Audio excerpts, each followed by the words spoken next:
Hi everyone, welcome to Share Explores, where we talk to experts just about community. And today's guest is Anshika, aka AK, an agency founder and a community builder. She's built so many communities, and we're part of, I think, one of her biggest ones called Decoding Draupadi, which has over 7,000 or maybe 8,000 women right It's now. 8,000 now. It keeps increasing by the week. Amazing. And she's recently also become the boss of C4E. So, Anshika, we have this signature question that we always ask, Okay. which is what do you believe is the absolute truth about community? Absolute truth. Oh, that's a very interesting and a great question to begin with. I think the absolute truth is that the true growth metric of a community is relationship density between the members. So often you will find, think of a cult where there's one big leader and they have so many followers and they have an Yeah. audience, right? That is a cult, probably, but not a community. A community would be where there's no supreme leader or whatever, there's some idea that everybody believes in, and they've chosen to get together around it. But the people there are friends with each other. So it's not a center and everybody know model, but some math crisscross model. They used to teach PNC, permutations and combinations in school, some version of that. You get what I mean? But that is, I think, the absolute truth for communities. We've been part of Decoding Draupadi, and that whole relationship building or the whole aspect that you're just explaining is very prominent in Didi, right? You Yeah. ask a question and you'll have like hundreds of women who don't even know each other, like support each other, give solutions. You've built it. So Yeah. I want to know, how different do you think building a women's only community is Mhm. than like a general one? What has been difficult about women only community is, of course, the obvious one, which is keeping it women only. And we've had a fair share of trying to figure out how to do it. Obviously, if you've applied for a community, we do a form, then you apply. If you're not a woman, and the way to check it is obviously through social proof. So we get Instagram, LinkedIn, Twitter, yada yada, all of the information we could get. And then when I will sit down once a week on the weekends or something, go through each profile. So if I have 8,000 people, I promise you I have seen the LinkedIn's of each person who are on the group at least. And then say that, okay, cool, you're welcome to join or whatever. That is honestly the easy part. Though hectic, it is the easy part. With building a women only community, the expectation is you will justify the fact that this is women only. Why is it women only? Not just for people outside who will be very accepting of the fact that, okay, cool, women need a space and this is for them. But women on the inside will also question कि मैं women only community में ये क्यों है और क्या चल रहा है, right? The hard part of it is arriving at the answer of why this is women only for the women on the inside. And I think the journey has been, I started with believing that women want to be feeling seen, and we would do things around, okay, come talk about your life, talk about your problems, share those things. And while that was great, the harder part has sort of over time realizing that even though people are coming and sharing their problems, we don't have great feedback for our community. At least in the first 6 months, it was there. People would come and go and come and go and come and go. And then I think just observing the conversations, I realized the people who we are building for are not people who are just looking to share a problem. These are women who are here to find a life of their own desires, which means they know they deserve things, they know they're capable, they're not looking for inspiration or motivation or, oh, tum boss lady ho or tum kar logi kind of cheesy conversations, but just realizing their capability and finding the right tools and finding practical actionable advice from a somebody who understands it. So that, I think, has been hard, trying to find why women only for the women inside it, and just that. Okay, it's all fun and games, I promise you. How do you ensure that women are actually getting value from these discussions? How do you do you ask them? What's the sort of feedback loop that you've got going? Okay, I have over time found my own metrics for this. And when I say over time, this has been 3 years of building this community. And my idea of what I'm trying to build, why I'm building this, what I want people to feel out of it has changed a lot. And I'm taking Decoding Draupadi as an example, but I will also take another one, which is the C4E's CSS community, which is the events and things we do. I'll come to both of them. With Didi, my metric when I began was how many people we have in the community. And when we were a small group, 100 people, it was great. People were talking, they knew everybody. I knew everybody personally. I knew what everybody was up to. Then we reached the 500 mark, and the initial growth was slow. So people knew everybody. If you're in the first community, you're in the best WhatsApp group that we have because everybody is friends with everybody. Primary, the earliest metric was, are we growing as a community? Once we reached the 500 mark, I think that had to retire as a feedback loop because people will join. We know what we're giving them, which is that on the weekdays you will get job opportunities, on the weekends you get to hang and chill and network and all that. Then how do I know people are actually enjoying it or if they're actually opening it? So I would check whether or not people are seeing the messages we're dropping on the group. How many people are sharing messages over the weekend? That stayed for some time. And then I realized people will open the group and scroll past all the messages. Then it was how many people are talking to each other. So over time, obviously, it has evolved. Today, it looks like a couple of things.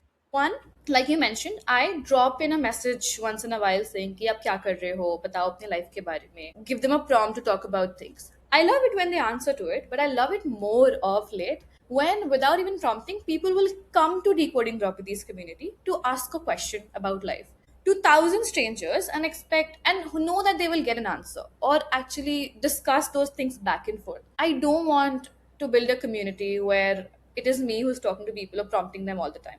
Today I know that people come to DD on their own. That is important, and I think that is my feedback mechanism of, are people getting value? So that is definitely the case. B, I'm in touch with a lot of these people. So I keep talking to them, what's happening, what's up, did you enjoy it, not enjoy it? Were these answers helpful to you from this? If you shared a job opportunity with us, did you hire somebody?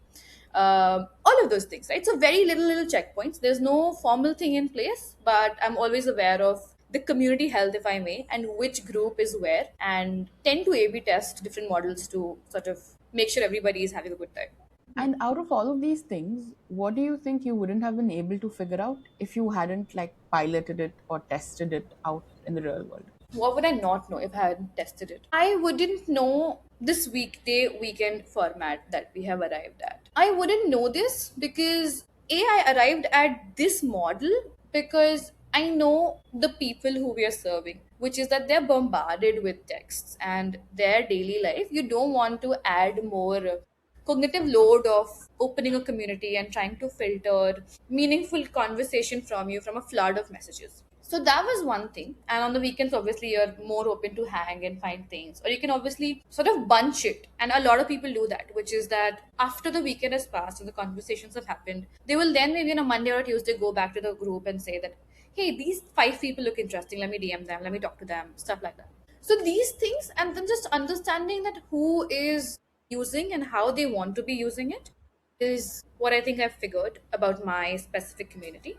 So you do a lot of events, and I'm guessing that has been a part of Didi after you kind of grew it online to a certain level, right? I'm just curious to know, what does building an online community such as Didi, what were the resources that were required? Like, what does it cost? That you have to be, at least in my case, be on top of things, on top of the messages. I cannot be just opening the group on the weekend. I'll take my format as an example, right? Now, opening the groups on the weekend and go chill away because there's 1,000 people talking to each other and you need to moderate. Beyond just the moderation skill, you need and a moderating person, that availability is important. So that is some cost you wouldn't see. But again, I have people who help me, and initially we didn't know, need those people. But in my case, it is a time to deliver what we promised we would deliver, which is job opportunities, right? So that is one person who is doing this job, and they need to be on roll with you, sort of scour the internet for these opportunities, put them in a certain format, check with the people if they're actually hiring, and can we share this with our group, and they will be reaching out to you.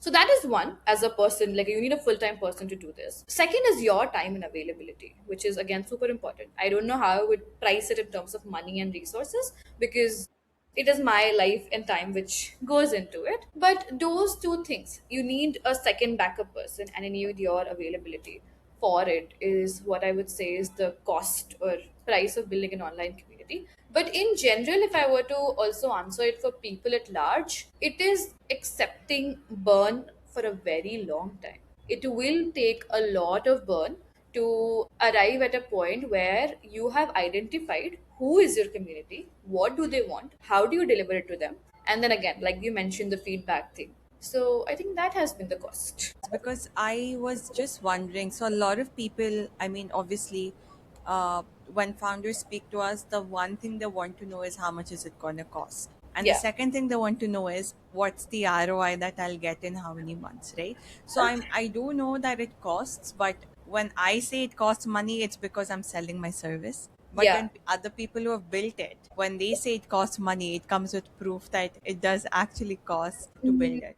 It will cost you either money or your time for a very long time, for a very long duration, to sort of build it, and you will A/B test it, and it will be worth it. In terms of ROI, I don't know. I cannot. I don't think anybody can give you specifics for ROI. There's obviously the obvious answers of you'll get community insight and content ideas and what people want and product feedback.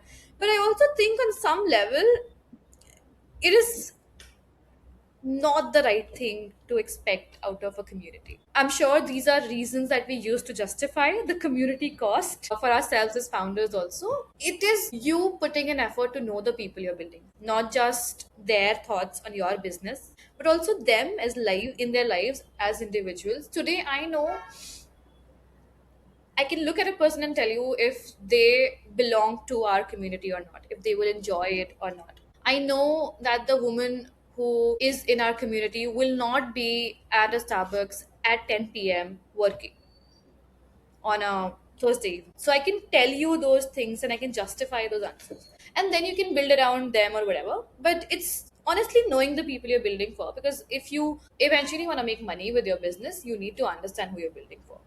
And it is, as I think it's ethnographic, but it's great ethnographic research, if I may. Obviously you get the joy of not doing it alone. Building something, building a business is a lonely thing. Having people who are rooting for you to build it, all the people who believe in the idea of decoding Draupadi, for example, and are part of the community, are there because they would want something like it. They are people literally rooting for you. If you build them something that they will genuinely need. I presented to the community the idea of Draupadi on the dais recently. People really liked it. And I was like, okay, cool. I know people like it. Beyond just a market validation level, it is also, I know I'm not alone and this is not a sad, sad world where I'm just hustling it away. It's nice. It's joy. But yeah, that. Okay. I think that brings me to a very important question a lot of people tend to ask us, which is, should I invest in the community, right? As a brand or as a founder. So Yeah. what's your take on that? And when do you think should they not invest in the community? Yeah. My answer would be you should invest in a community when you have a very specific, very honest promise that you can make to a very specific person. And you are willing to personally show up for the culture and not just for the numbers that you will get out of a community. If you think it's a growth hack, it is a relationship that you're entering into with a lot of people. It will become a standard group chat. It will not help. So I don't think every business or a founder needs a community. You will It is a personal decision. I don't think there's a metric for it. But if after your business decision making you arrive at the idea of building yourself a community, my answer would be just please know why you're doing this. Don't do it because it's the buzzword, and definitely don't do it if you think that this will take you viral for some reason. Like you said, community is a buzzword, right? A lot of people have so many followers on Instagram and they call them their community. And I love asking this to both people who are founders, but also people who are community builders. Didi has 10,000 followers on Instagram. Didi has over 8,000 members in their community. I'm just curious, which number? When someone asks you how big is your community, one, which number do you quote them? And two, why? Okay, very, very brilliant question. I think this is the best question somebody has asked me in a long, long while, Sheena. Because I have been so we context backstory. We have grown quite a few numbers in the last 6-ish months. We had been at 3,000 and 4,000 for a very long time, at least a year. And then suddenly we found this beautiful thing called trial reels. And we reached 8,000 and 10,000, right? So a part of it is earning that scale with your community when something goes viral. But the community has always been small. It's been 3,000 people, whereas Instagram has been like, say, 7,000, 8,000. And these are small numbers in the grand scheme of things. But again, these are our numbers and these are honest numbers. I have always been conflicted about which one to tell people. Because I know there's people from this one who are also here. So I can't say we have 10,000 plus 8,000, which is 18,000 number as an audience. So it is obviously context dependent of which room I'm in and which serves DD better. But if you were to ask me, honestly, my favorite number is to say we have X number of people in a WhatsApp community, because this is opt-in and this is closer to your daily habits than probably Instagram is. All the people you follow on Instagram, you probably don't see every single post from them on a daily basis. WhatsApp things show up. And I'm aware of the fact that X number of people are seeing our messages that we send in. So I know our WhatsApp numbers are better. People have chosen to sit down, fill a form, wait for the email to come to them, click on the link, and then join our community. So I know it is really, really high intent from 8,000 women to be a part of something like this and remain a part of something like this. You can always choose to say, मुझसे नहीं हो रहा, मैं या तो mute कर दूंगी या फिर आर्काइव कर दूंगी या फिर एग्जिट कर. All three are options that you could opt into. These people have chosen to remain there and stay active. Short answer, 8,000, my smaller community number will always be my go-to answer in most cases, unless I need to show a fancy number, which is now 11.2k as we speak. So that. Especially given the fact that there's so many communities across the, like on WhatsApp, on cross platform is what I mean, on WhatsApp, on Discord, everywhere, where you can just join. Nobody's really checking who's coming, who's not coming. So in that scenario, what do you think are some of the worst mistakes a community builder can do when Yeah. they're building a community? I'm part of so many WhatsApp communities where I have just commented in DM, hello, whatever, add me something, and then I have been sent a link and have joined them. I remember nothing about it. मुझे नहीं पता उसका context क्या है. I don't know who the people are, what the brand behind it is. I don't even know what the agenda is. You'll forget it. When you ask somebody to sit down and do a lengthy form, and ours is a lengthy form, or ask them, why do you really want to join that? One of the questions, and I hope people are reading it in that tone, is why do you really want to join this community? What do you expect out of it? That one tiny second of, okay, this DD, this is what I expect of the three options that they could give me, is memory and is awareness. That is super, super important. The ones which I've joined without, filling in something or being aware, I have forgotten about them. All of them. It could be a Discord, it could be WhatsApp, it could be those Instagram. You tend to forget unless it is regularly delivering value. I don't feel like I opted it. Ends up feeling like a broadcast. I don't know what's going to happen. I don't know what to expect. Even if I've thought about, okay, here's what I'm expecting walking into this group, I will value it. So, memory, obviously, one thing. I don't know what the rules are of the community. I will forget about it. I don't know who the people are. What am I expecting? Little common things, honestly. And I think the hellhole with community building is being forgotten. So, I think that would be my primary and only answer, and everything is downstream and some version of that. So I just want to go back to something you said earlier, which is it's been 3 years since you've been building DD, right? It took you 3 years for 8K. So that process, I mean, Yeah. that's a lot of days. Yeah. So I just want to know, how did you get your first 100, and then how did you scale that to 1,000? Because I'm guessing 0 to 100 might have been painfully slow. Mm-hmm. This is not considering you made your friends, family, neighbors join. I'm talking about 100 strangers, right? Okay. And Yeah. then the process from 100 to 1,000. Okay, so 0 to 100, honestly, the way we build this community is we wanted to build a job board platform thingy. We went out trying to figure how to make a job board where we list jobs for women which are safe, vetted, etc. etc. Did our research and realized that the joy you get out of the job or your experience at any job will heavily depend on your manager. So if you're a bad manager, no matter how well rated and superbly listed on great places to work with or whatever this company is, if the manager you are working with is not nice, it's not a great place to work at. So like, oh shit, we wanted to make a job board for women and we don't know how to, because how do we work around this whole thing? Then we thought, what if we rate managers and that sounded the wrong thing to do. It became a Reddit thingy. So we sat down to sort of identify what is the smallest version of this whole thing that we could run. And that was the idea of Decoding Drop, that we will just share job opportunities that we find from family, friends, and vetted network. So obviously, the first 100 people were a few family and friends who were into joining it, and it stayed that way for a very long time because it was a testing ground for us to see कि ये idea work करता है कि नहीं. Finding the first stranger, I am very very aware. I remember the very first time we found the first person who's like, I want to join a community. I don't know what you're up to.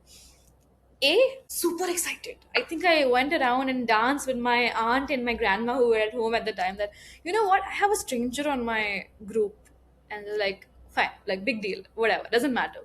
But it was a great deal. I think they found us from LinkedIn because we weren't posting it on Instagram. We were also like, okay, this is a professional side, let's keep it to LinkedIn or something. So it was LinkedIn. And I think a lot of people then came because they wanted to add a friend or they want to add another friend or invite somebody. A lot of the people have found us through word of mouth and not even my post or not even the trial reels, but a larger portion is, hey, I want to add my sister, I want to add my aunt, my friend, etc. So that was the first thing, which is finding the first 100 people was some strangers from LinkedIn algorithm talking about it, and then family and friends. From those 100 first strangers to 1,000, the growth honestly has been linear. And when I say linear, it is slow and slow and slow. The slope was also not the greatest. So our coefficients were very, very tiny and we were growing, growing, growing. And we were okay with it. Each person who joined, I remember we tracked on a sheet each person weekly. And sometimes it was 527 to 528, 529 to 560. And just those 20 people felt like a lot. And today I have some 800 people waiting to join. So that I think linear growth has also helped us to sort of create a very specific offering. I don't have a fancy, shiny, dramatic answer for 100 to 1,000, but just that it was very, very slow. I would want to say painfully slow, but it was not painful at all. It was lovely finding these people who vibe with us, vibe with the people who are there at the group, and grow with them. If WhatsApp was out of the picture, Hmm. what other platform do you think you'd like to work with or Hmm. work in? Hmm. And how can you ensure you can get people there? Right? Because WhatsApp is very top of mind for all of us. We're Yeah, always on it. yeah, yeah. So, WhatsApp is very, very core to what we do. If this did not exist, I don't think Decoding Draupadi in its shape would have happened. If somebody tomorrow comes in and tells you that, hey, we're banning WhatsApp, while I have access and data and I keep talking to people on their emails and personal, whatever, DMs or newsletters and Substack. So I am connected and we're also on Instagrams with most people. The community wouldn't happen or exist unless there was a second thing which you keep going back to. Now we're doing Substack, we're doing emails, we're doing LinkedIn, some bit of it, but it's all these platforms that we don't own. So if I have to answer, my answer would be it would be some platform which is always top of the mind. I don't think Instagram is any more designed for it. I see a lot of places, a lot of pages actually, where somebody shares a list of these 10 people are hiring today. That would happen, sure, and people would still get it, but the community angle would not happen for sure, 100%. No, I think we don't have a concrete idea in that sense that we can recommend, okay, for sure go for Discord or for sure go for something Yeah. else. Because a lot of, I think that's also part of the reason why we're doing this podcast, right? A lot Hmm. of the information about community building is very US audience, UK audience, very Western country specific, Yeah. where they don't use WhatsApp groups, and they don't have this like culture of uncle sending hi, good morning, dear every morning, right? Hmm. I think from that perspective, it becomes very important. But where we then have this sort of back and forth is how do you scale it, right? Yeah. Because a single group is only 10, 24,024 people. And we don't know how you can keep the culture going if you have to keep segmenting it at every 1,000 member user. And Yeah. in India, people don't check their emails. They're not going to check a Discord. So how do you keep that momentum going Yeah. unless it's something super central to Hmm. their lives, right? Hmm. Hmm. If it's health or wellness, which Sheena and I work in, it falls off the wayside. The minute you have a busy day, you have something you're not going to consider. You don't care. Yeah. You Yeah. Yeah. just want to get your work done. You want to eat good food, and then you just want to go sleep. How many ever 100%. hours that is, right? So Yeah, so that's there's no clear answer. I just thought of this. This is the Indian community ecosystem. We as people as a country are WhatsApp first. Our things will exist on WhatsApp. They will not be on a school or on a Discord or whatever. And this is also part of the thing which you were talking about, that West is West. We probably need to bring community for this part of the world, and that is going to be WhatsApp, or it will probably be those Instagram things that people are using. And I've seen a lot of influencers use it and people love it. Email doesn't work. I have tried. I would love to be in touch with all my people on email. Doesn't work so well. So I don't think I have an answer, but I think this is just it, that यही है हम, तो हम क्या कर सकते हैं, करना पड़ेगा काम. Yeah, and I also think for Didi, because it is a job board, right? That's what it's centering around. Even if you scale, there might be a chance that your followers or your members will move with you, but they will not check and they'll miss out on the opportunity, which kind of breaks the core reason to Didi's existence. Yeah. If it's not serving me, what is it doing? So yeah, Yeah. that's a pain point we are also trying to figure. Like a lot of people, a lot of brands ultimately want to do WhatsApp because it's free. To know that we are a very community first nation. We have community built into us. Like it's the smaller things that we've seen, right? Yeah.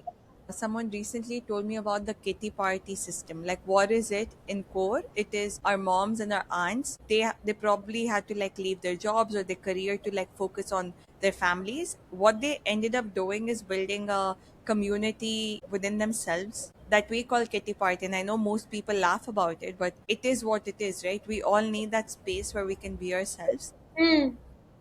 And kitty parties are coming back. It's now called Beatux, or it's called curated dinners, but it is a kitty Supper party. clubs. Supper I don't clubs, think, yeah, breakfast yeah, club, brunch yeah, club. yeah. It is a kitty party. Hmm.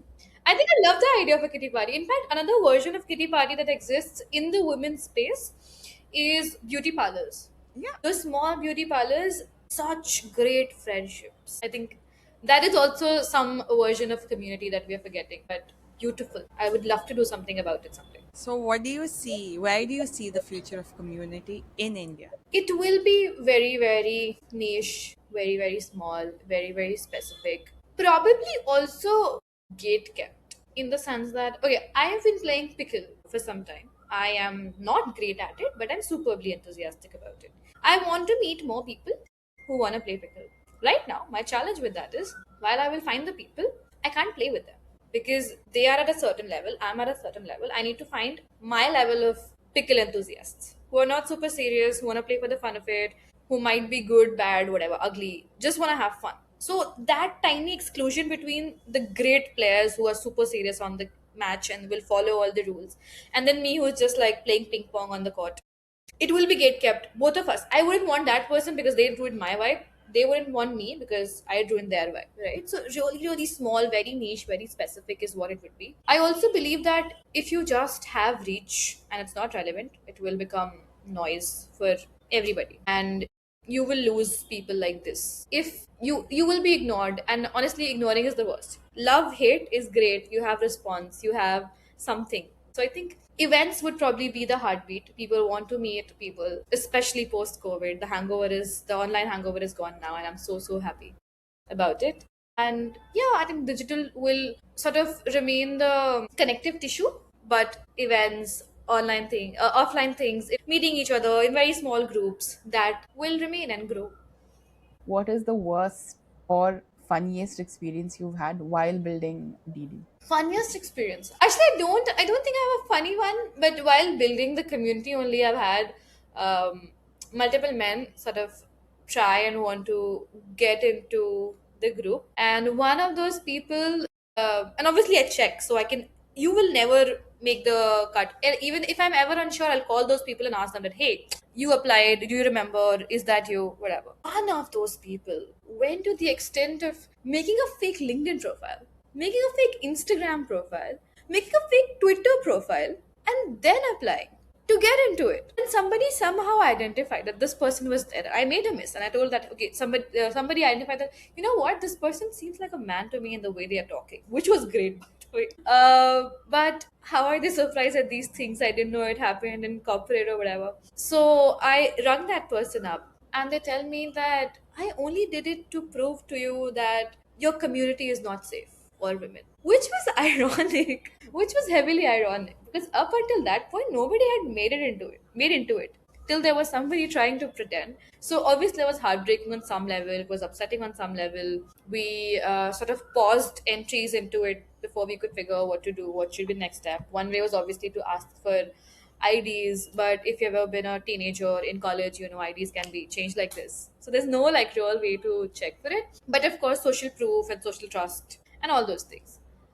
But in hindsight, I think it was pretty funny and strange and weird and multiple mixed feelings. Before we end, Anshika, let the people know what have you been working on and where they can find you. So what have I been working on? We did a pan India photo walk with the community. We did some 15 hubs across the country. We had some 15, 20 people in each one. I was just a lovely photo walk. The idea was to sort of make a visual archive of what cities look like from a woman's lens. That just got wrapped up this morning, and today I have picked up my next project, which is to build a database of women leaders, speakers, etc. across the country. So if you know somebody, you can find me on my Instagram and tell me, hey, I would like to recommend somebody for the dais, and I'd add them there. But that is what I'm working on.